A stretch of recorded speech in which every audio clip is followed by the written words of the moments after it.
네, 할렐루야. 네, 우리 사제장님도 잘 한국 돌아오시고, 예, 우리 알렉스님도 오늘 또 같이 또 함께 예배하고, 필립도 오늘 또 지난주에 이어서 또 오고 그러니까 너무 좋습니다. 예, 서로 좌우로 인사하셨지만 그래도 샬롬 인사하겠습니다.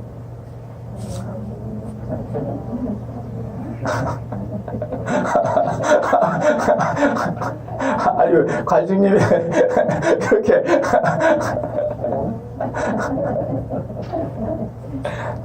제가 지난주 2주 동안 예수님의 제자도에 대한 그런 말씀을 나누었어요.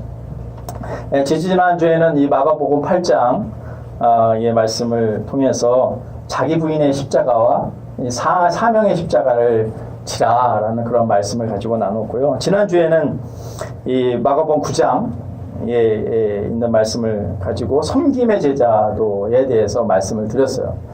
근데 오늘은 이제 9장 38에서 48절까지인데 계속해서 예수님께서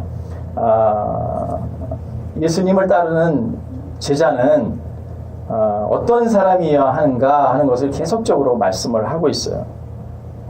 그래서 오늘 본문의 말씀을 이렇게 제가 종합해 보니까 첫 번째로 제자는 계속해서 서로를 섬기는 자가 되어야 한다라는 말씀을 하세요.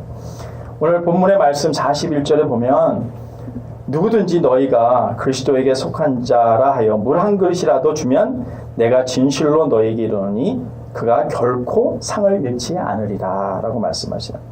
이렇게 말씀하시는 것은 제자들도 너희들도 이렇게 하라는 말씀이겠죠. 근데 이 38절에서부터 보면 이 요한이 예수님께 자기들과 함께 다니지 않는 어떤 사람이 예수님의 이름으로 귀신을 내쫓기에 그렇게 하지 말라라고 얘기했다라고 예수님께 말합니다. 그러니까 요한은 귀신 쫓는 일이 예수님과 함께 다니는 그들의 특권이다라고 그렇게 생각을 했던 것이죠. 그런데 예수님이 39절에서 뭐라고 말씀하시냐면 그 일을 금하지 말라라고 말씀을 하세요. 그러니까 예수님의 이름을 의탁해서 누구든지 예수님의 이름을 가지고 예수님을 위해서 하는 것은 자기를 위해서 하는 일이다라고 그렇게 말씀하고 있는 것입니다. 그러니까 이 말씀은 뭐냐면 오늘날 우리가 하나님의 일을 하면서 서로를 존중하고 나만 특별하다라는 그러한 생각을 가지 말고 그렇게 섬겨라라는 것이죠. 그러니까 서로 차별을 하지 않고 서로를 존중하면서 그렇게 주님 대하듯이 그렇게 서로를 대한다면 정말 우리 모두가 하나님의 나라를 위해 서로 함께 동역하는 그런 사람들이라는 것이죠. 그러면 그런 교회는 정말 아름다운 주님의 교회가 될 수 있다는 것입니다. 그런데 우리는 어떻습니까? 정말 우리 지체들의 그 신앙생활들, 어떤 생활들을 존중하고 정말 서로를 더 이렇게 섬기려고 최선을 다해서 그렇게 배려하면서 살고 있는지 한번 생각해 봐야 합니다. 말씀드렸듯이 정말 서로를 섬기고 지체 옆에 있는 지체를 주님 대하시듯이 한다면 정말 이 공간이, 이 장소가 아름다운 그러한 주님의 교회가 될 것이죠. 제가 지난주에 말씀드렸죠. 정말 그리스도의 향기를 드러내면, 한 사람이라도 그리스도의 향기를 드러내면 이 공간은 뭐로 가득 차요? 그리스도의 향기로 가득 찬다는 것이죠. 그러니까 여기서 한 사람이라도 정말 옆에 있는 지체를 위해서 주님을 위해서 대하듯이 그렇게 섬기고 그렇게 배려하고 사랑한다면 정말 아름다운 주님의 교회가 공간이 된다고 그렇게 말할 수 있습니다. 여러분 오늘날 사촌이 땅을 사면 어떻다고요? 네? 배가 아프다라는 그러한 우리 그 속담이 있는데 이거는 세상 사람들에게 해당된 이야기죠. 예수님을 따른 사람들은 옆에 지체들이 아니면 우리 교회 있는 공동체 누가 땅을 사면 어떻게 해야 돼요? 기뻐해야 돼요. 그리고 그 땅에서 농사를 짓는다. 주말 농장에서 농사를 지어서 수확을 솔출한다 그러면 어떻게 해야 돼요? 예? 거기서 소출하는 것만 먹지 말고 어떻게 가서 일을 도와줘야죠. 농사 짓는 것도 같이 도와주고 하면서 같이 그 기쁨을, 그 소출의 기쁨을 함께 나눠야 된다는 것이죠. 그러니까 제자라는 것은 우리 형제들, 자매들의 그 잘됨을 기뻐해주고 축하해주고 하는 것이 그리스도와 연합한 제자의 모습이라는 것이죠. 할렐루야. 아멘. 저희 교회가 작지만 우리 제자들 한 분 한 분들을 배려하고 섬기고 그런 모습을 보면 참 감사합니다.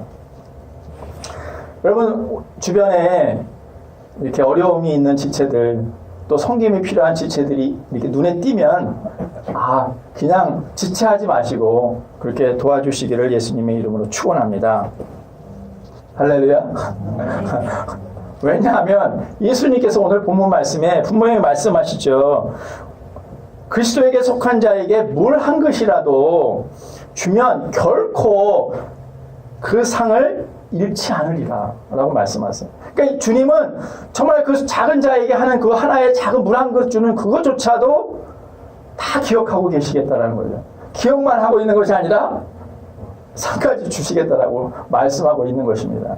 우리가 상 때문에 섬기는 것이 아니죠. 그렇지만 정말 주변에 있는 지체들에게 정말 사랑으로 이렇게 섬겨주면 주님은 그것을 나에게 한 것으로 그렇게 생각하시고 정말 그 상을 잃지 않겠다 그렇게 말씀하고 계시는 것입니다.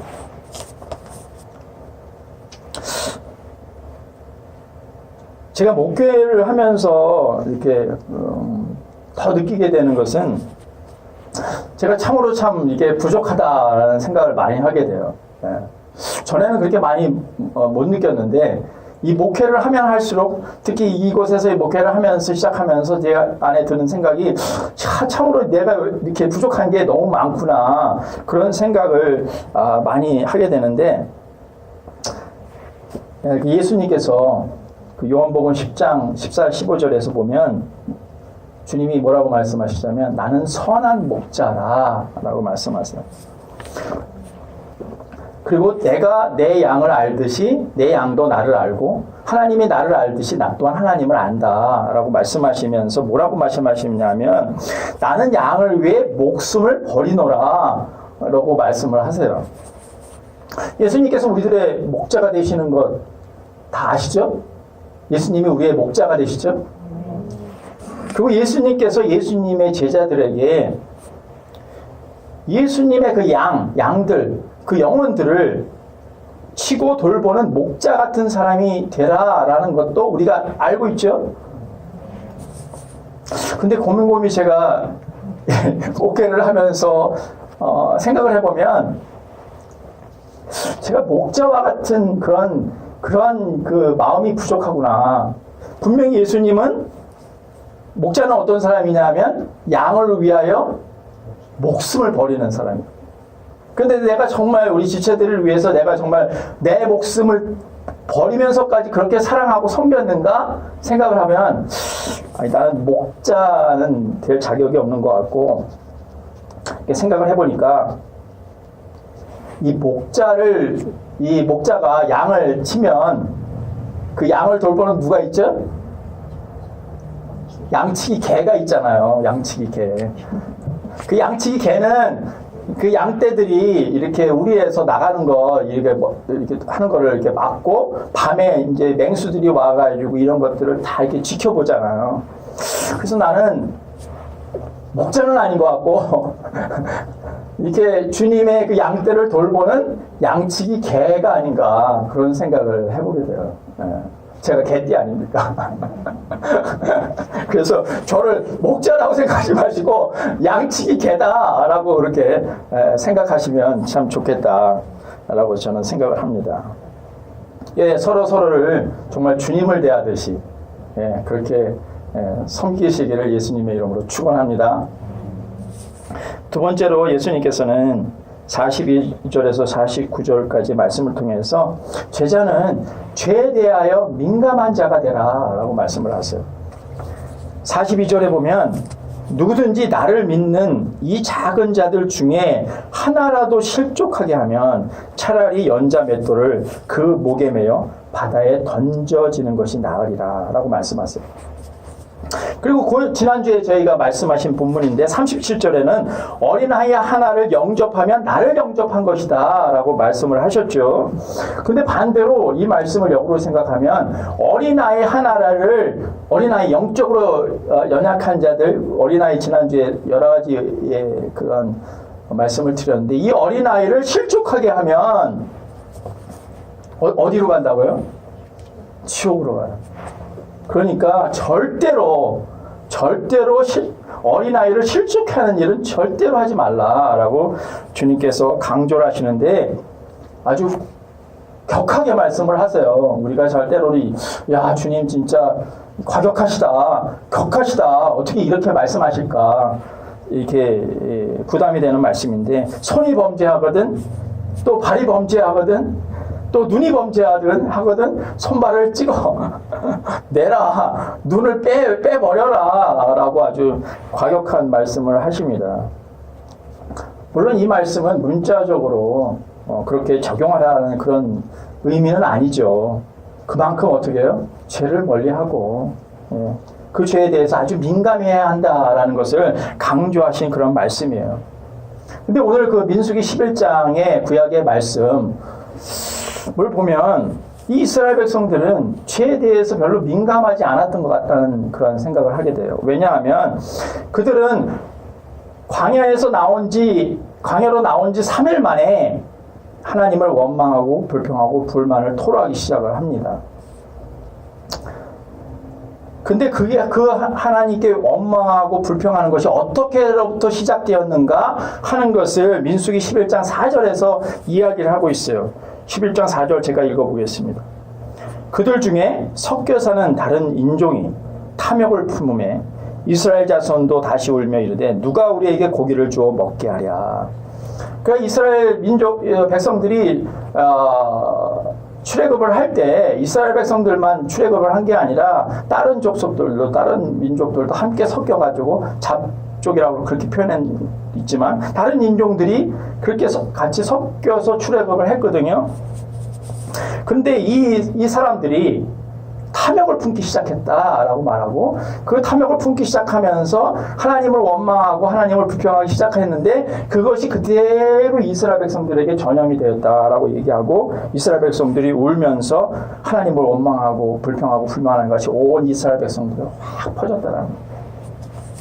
그러니까 이스라엘 백성들의 정말 지도자들이 죄에 민감하였다면, 죄에 예민하였다면 정말 이스라엘 백성들이 이제 전염이 되어서 불평하고 불만하고 원망을 할 때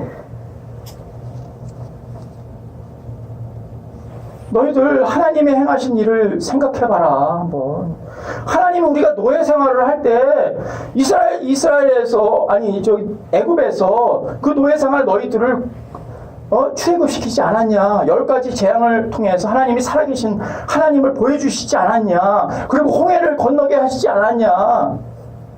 그리고 홍해를 건너고 시내산에서 하나님이 그 불 가운데 강림하시는 그 하나님의 임재를 경험케 하시지 않았냐. 그리고 너희들이 정말 목이 말랐을 때 물을 주지 않았냐. 그리고 너희들이 정말 배고팠을 때 만나를 공급해 주지 않았냐. 너희들이 왜 하나님의 하신 일을 기억하지 아니하고 그 일을 다 잊어버리고 그리고 하나님 앞에 불평하고 불만을 하느냐라고 그렇게 이야기하는 이스라엘 백성 리더들이 있었다면 아마 이처럼 급속하게 죄가 그 불평이 그 잘못이 정말 온 회중으로 퍼지진 않지 않았을까 그런 생각을 해보게 됩니다.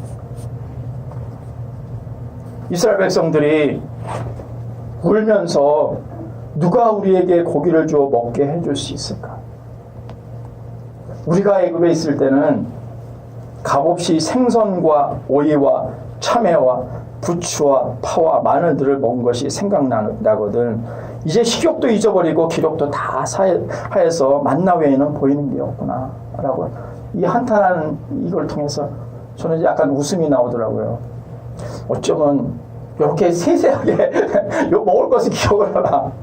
생선과 오이와 참외와 부추와 파와 마늘들이 먹던 그때 그것이 기억이 났다라고 이렇게 세부적으로 하면서 하나님께 이렇게 한탄을 할까?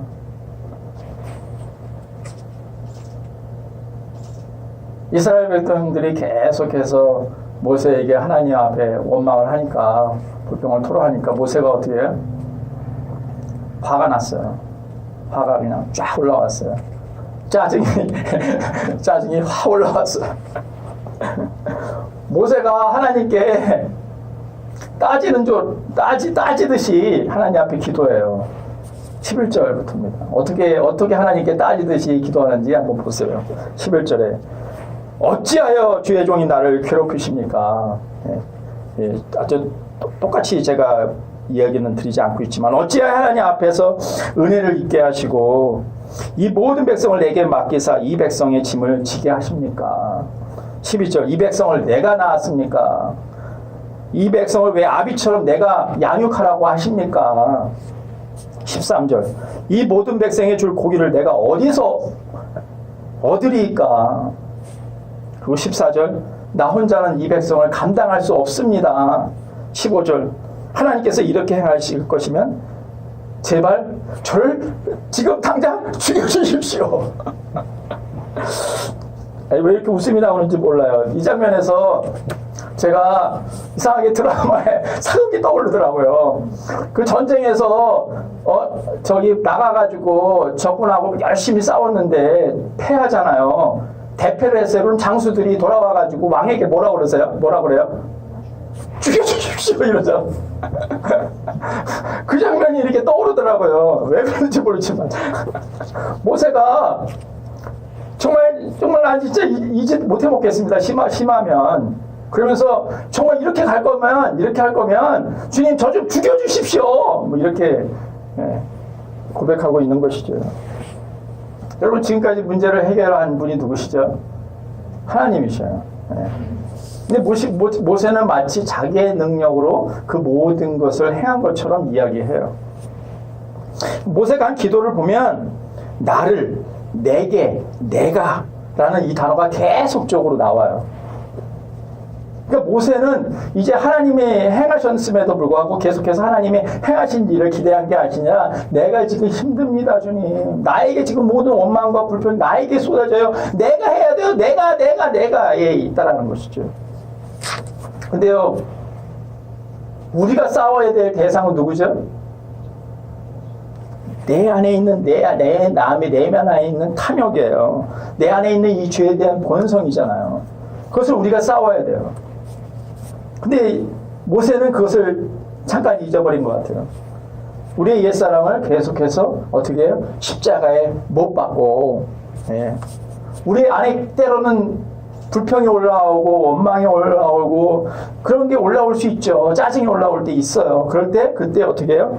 계속해서 나의 이 옛사람, 이 본성을 십자가에 못 박고 정말 내가 죽고 예수 그리스도 안에서 산 자라는 것을 계속 선포하면서 그렇게 살아갈 때 우리는 죄에 민감한 자가 될 수 있어요.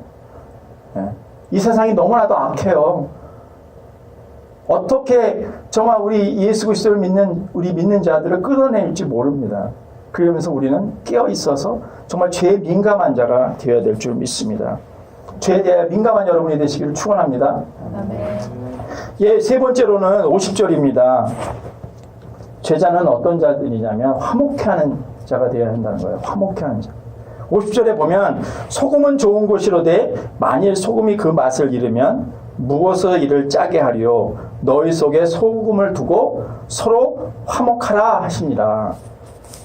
여러분, 음식에 맛을 내려면 소금을 뿌리고 소금이 녹아져 내려서 그 소금의 것이 이렇게 음식에 퍼지면 맛을 내기 시작하잖아요. 우리가 김치를 담글 때에도 배추를 어디다 절이죠? 소금에 일단 절여서 그 소금이 배추에 이렇게 퍼지도록 하고 그러고 나서 양념을 하는 것이죠. 그러니까 이 소금이 녹아져야 맛을 내는 거잖아요. 정말 제가 아까 말씀드렸지만 정말 한 사람이라도 정말 그리스도의 향기를 드러내면 그 아름다운 향기가 이 공간에 가득하듯이 한 사람이 정말 소금처럼 녹아져서 그 맛을 내면 이 우리 공동체는 아름다운 정말 주님이 기뻐하시는 아름다운 그러한 그 장소가 될 것이고 정말 살맛 나는 맛이 나는 그러한 공동체가 되리라 생각합니다. 할렐루야. 그런데 주님께서는 우리에게 지난번 또 그 말씀에서 보면 낮아지라라고 말씀하잖아요. 그러니까 낮아지지 않는 사람이 어떻게 화목해 하는 일을 할 수 있을까? 겸손하지 않은 사람이 어떻게 화목해 하는 일을 할 수 있을까 생각을 해보게 됩니다. 여러분, 내 인생은 내 마음대로죠. 할렐루야. 그러나 내 마음대로 사는 겁니다. 그러나 주님을 따르는 제자는 내 마음대로 사는 자가 아니라 주님의 뜻대로, 주님을 위해서 사는 자들이죠. 그렇기 때문에 우리는 화목해하는 자, 그분이 말씀하신 대로 살기 위해서 스스로 낮아지고 겸손해서서 정말 이 세상을 화목해하는 자로서 그렇게 살아가기를 원하는 것이죠. 여러분, 예수님의 제자는요, 내가 원하는 대로 사는 자가 아니라는 것을 기억하시기 바랍니다. 주님이 원하시는 대로, 주님께서 계획하신 대로 우리가 살아야 합니다. 예수님께서 베드로에게 요한복음 21장 18절에서 뭐라 말씀하시죠? 내가 진실로 진실로 네게 이르노니 내가 젊어서는 스스로 띠띠고 원하는 곳으로 다녔거니와 늙어서는 네 팔을 벌리니 남이 내게 띠띠우고 원하지 아니하는 곳으로 데려가리라 라고 말씀하세요. 그러니까 내가 어린아이 같은 신앙을 가졌을 때는 내 마음대로 살아요. 신앙생활도 내 마음대로 해요. 근데 신앙이 성숙해져서 영적인 어른이 되면 내가 하고 싶지 않은 일, 내가 하기를 원하지 않은 일, 내가 원하지 않은 곳에도 가고 내가 하고 싶지 않은 일도 하면서 그렇게 주님을 위해서 살게 된다는 것이죠. 할렐루야. 여러분, 그렇게 사는 여러분이 되시기를 축원합니다. 여러분, 이 세상 사람 중에 누가 낮아지기를 원하겠습니까? 누가 낮아지기를 원하며 살고 싶겠어요? 누가 다른 사람의 종이 되어서 남을 섬기는 삶을 살기를 원하는 자가 누가 있겠습니까? 그런데 우리가 그렇게 하는 이유는 무엇 때문입니까? 예수님의 그 사랑 때문에 그렇지. 그 예수님께서 베드로에게 말씀하시잖아요. 네가 나를 정말 사랑하느냐? 여기 있는 사람보다도 나를 사랑하느냐? 한 번만이 아니라 내가 나를 사랑하느냐? 또 나를 사랑하느냐라고 물어보시고 네가 나를 사랑한다면, 그렇게 고백을 한다면 내 양을 먹여라, 내 양을 쳐라, 내 양을 먹여라, 그렇게 말씀하시죠. 저는 동일하게 우리에게도 질문하고 계시다고 생각을 해요. 정말 네가 나를 사랑하니? 정말 나를 사랑해? 그러니까 우리가 정말 낮아지고 겸손해지고 다른 사람을 섬기고 화목해하는 자가 되고 그렇게 하는 이유는 예수님의 그 사랑이 나에게 부어지고 나는 이 세상 가운데 살아가면서 분에 넘치는 하나님의 사랑을 받은 자이라는 것을 늘 고백하고 살기 때문에 그래요. 그러니까 하나님의 사랑이 나에게 부은바 되었으니까 정말 그 분에 넘치는 사랑, 하나님의 사랑을 받고 사니까 그거면 된 거예요. 그래서 이제는 어떻게 해요? 나를 위해서 살지 않고 주님을 위해서 살겠다고 하면서 주님이 우리에게 분부하신 그 제자도 그것을 이루기 위해서 그렇게 열심히 사랑하는 것이죠. 사랑하는 교회 여러분, 주님을 사랑하십니까? 아멘. 여러분, 주님을 정말 사랑하신다 그런다면 여러분이 옆에 있는 지체들을 정말 주님 대하듯이 섬기는 사람이 되시기를 축원합니다. 그리고 죄에 대해서 민감한 사람이 되시기를 축원합니다. 그리고 화목해하는 자가 되기를 축원합니다.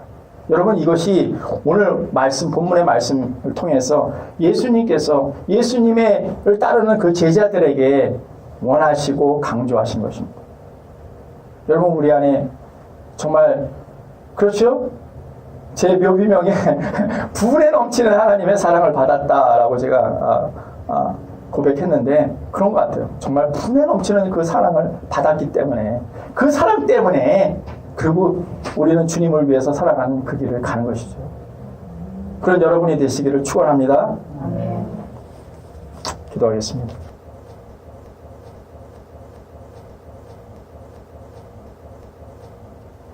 여러분, 우리가 참 분에 넘치는 그 하나님의 사랑을 받은 자입니다.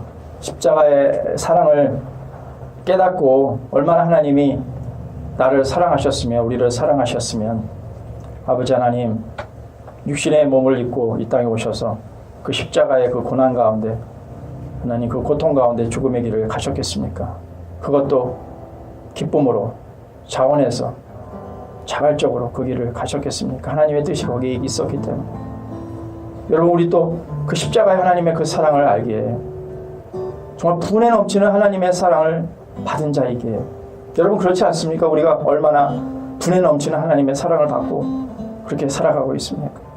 그렇기 때문에 오늘도 주님 그 사랑 때문에 오늘도 주님의 길을 따르기를 또 소원하고, 때로 하나님 그 길이 정말 버겁고 힘들지만 하나님 우리가 기쁨으로 주님의 길을 따르고자 또 선택하고 또 결단하면서 아버지 갑니다. 주님이 오늘 말씀을 통해서 우리에게 교훈하신 대로 정말 서로를 주님 대하시듯이 섬기는 그 섬김의 아버지 하나님 그 삶이 있게 해주시고, 정말 이 세상 악한 이 세상 속에서 제가 우리를 정말 또 무너뜨리려고 그렇게 할 때마다 죄에 민감한 자가 되어서 좀 하나님의 말씀으로 또 승리하는 자가 되게 해주시고, 아버지 하나님 정말 주변에 정말 내가 있음으로 인해서 나와 함께 하시는 그 주님이 있고 나의 섬김과 그 사랑을 통해서 하나님 화목해하는 하나님 그 일이 일어날 수 있도록 주님 우리 모두를 축복하여 주시기를 간절히 기도합니다. 아버지, 여기에 있는 하나님의 자녀들 백성들 하나님 축복하여 주시고, 정말 분에 넘치는 하나님의 사랑을 받았습니다. 저가 이제 나를 위해 사는 존재가 아니고 주님을 위해 살아가는 존재입니다. 주님 감사합니다. 내가 또 그 길을 또 선택하며 또 갑니다. 주님 저를 이끌어 주시고 늘 성령으로 충만케 해주시고 기쁨으로 그 길을 갈 수 있도록 주여 인도하여 주시옵기를 우리 주 예수 그리스도의 이름으로 감사하며 기도하였습니다.